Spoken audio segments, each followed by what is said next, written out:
José Manuel Salazar-Xirinax, qui est notre directeur général. In this moment, there are a lot of risks, and this is why part of our message is very important for governments to do the additional investments in training, retraining. The great trap is to be out of the labor market, not to be in some training, retraining, or education, because the obsolescence of the skills is enormous. The statistics is very clear that the probability of getting a job, the probability of actually getting employed by employers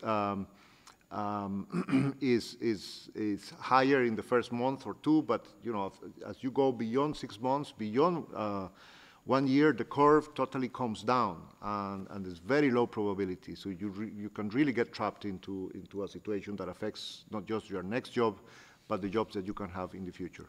Little table. It's not even a table. It's just no.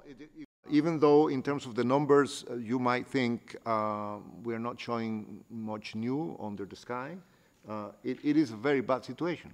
And the horizon is full of dark clouds for young people. Unfortunately, of course, the labor market doesn't respond immediately to good news on the economic front. So even if there were good news, much better than we're having on the economic front, many of these trends are structural. We also, and this is why we devoted a whole chapter on the skills mismatch. Saying, because a lot of the solutions you're talking about. I'd really like to focus on this educational divide.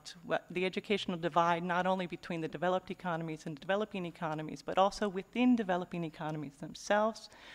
The few available good jobs are available only to those who manage to stay in the education system.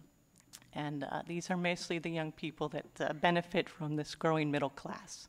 No data for China, given that the previous Director General, Mr.